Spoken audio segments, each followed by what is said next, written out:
2020 ലോകകപ്പിൽ മറ്റൊരു അട്ടിമറിയുടെ ദിവസം. ഏകദിന ലോകകപ്പിൽ 6 തവണ രാജാക്കന്മാരായ ടീം, മൈറ്റി ഓസീസ് എന്ന് വിളിക്കപ്പെടുന്ന കങ്കാരുപ്പട ഒരു വശത്ത്, ക്രിക്കറ്റ് ലോകത്തെ ദുർബല ശക്തികളിലൊന്നായ സിംബാബ്വെ മറുവശത്ത്. ശക്തമായ പോരാട്ടത്തിനൊടുവിൽ സിംബാബ്വെ ഓസീസ് നിരയെ പരാജയപ്പെടുത്തുന്നു. ഏതാനും നാളുകളായി മികച്ച ക്രിക്കറ്റ് കളിക്കുന്ന സിംബാബ്വെക്ക് ഇത് അർഹതപ്പെട്ട വിജയമാണ്. പാകിസ്ഥാനിൽ നടന്ന ത്രിരാഷ്ട്ര പരമ്പരയിൽ സിക്കന്ദർ റാസയും സംഘവും എതിരാളികളെ പലപ്പോഴും വിറപ്പിച്ചിരുന്നു.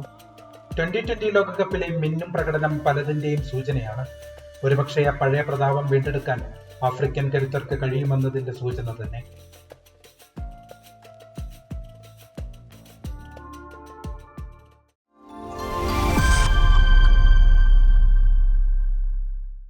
ആയിരത്തി 1997 മുതൽ 2002 വരെയുള്ള കാലഘട്ടമാണ് സിംബാബ്വെ ക്രിക്കറ്റിന്റെ പ്രതാപകാലം.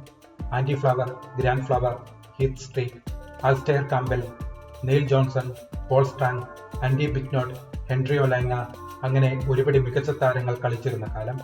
ടെസ്റ്റിലും ഏകദിനത്തിലും സിംബാബ്വെ മികച്ച ടീമായി ഉയർന്നു വരികയായിരുന്നു.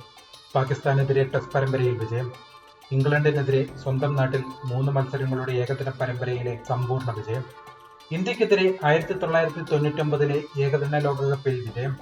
അങ്ങനെ ടെസ്റ്റ് കളിക്കുന്ന ഏതൊരു ടീമിനെയും സിംബാബ്വെ പരാജയപ്പെടുത്തിയിരുന്നു.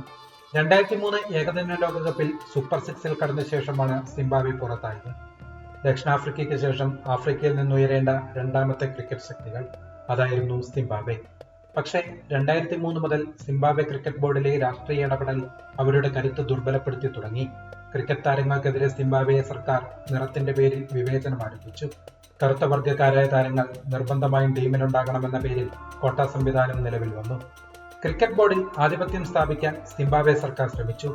2003 ലോകകപ്പിന് ആൻഡി ഫ്ലവറും ഹെൻറി ഒലാങ്ങയും കറുത്ത ആംബാൻ ധരിച്ച് കളത്തിലിറങ്ങി. സിംബാബ്വെയിൽ ജനാധിപത്യം മരിച്ചെന്നായിരുന്നു ഇരുവരുടെയും വാദം.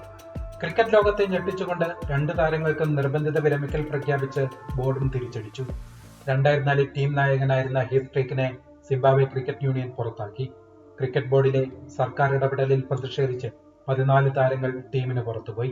ക്രിക്കറ്റ് ബോർഡ് സാമ്പത്തിക പ്രതിസന്ധിയിലേക്ക് നീങ്ങി. ബോർഡിലെ രാഷ്ട്രീയ ഇടപെടൽ വർദ്ധിച്ചപ്പോൾ പലപ്പോഴും ICC ഇടപെട്ടു. ഇടയ്ക്കിടെ ICCയുടെ വിലക്കുണ്ടായി. പിന്നീട് ക്രിക്കറ്റ് ലോകത്തെ കുഞ്ഞൻ ടീമായി സിംബാബ്വെ ഒതുങ്ങിപ്പോയി. സമീപകാലത്ത് സിംബാബ്വെയിലെ രാഷ്ട്രീയ സാമ്പത്തിക സ്ഥിതികൾ മെച്ചപ്പെട്ടിട്ടുണ്ട്. അന്താരാഷ്ട്ര ക്രിക്കറ്റ് കൗൺസിലിന്റെ സഹായവും സിംബാബ്വെക്ക് ലഭിക്കുന്നുണ്ട്. ക്രിക്കറ്റ് ലോകത്ത് ഇടയ്ക്കിടെ സംഭവിക്കുന്ന സിംബാബ്വെ അട്ടിമറികൾ ഇനി കൂടുതലായേക്കാം. 2007 റിക്കി പോണ്ടിങ്ങിന്റെ ഓസ്ട്രേലിയയെ സിംബാബ്വെ അട്ടിമറിച്ചിരുന്നു. ഇപ്പോൾ 19 വർഷത്തിന് ശേഷം അതേ ചരിത്രം ആവർത്തിക്കുകയാണ്. ഒമാനെതിരായ വലിയ വിജയവും കണക്കിലെടുത്താൽ ലോകകപ്പ് 2ാം റൗണ്ടിലെത്താൻ സിംബാബ്വെക്ക് സാധ്യതയേറെയാണ്.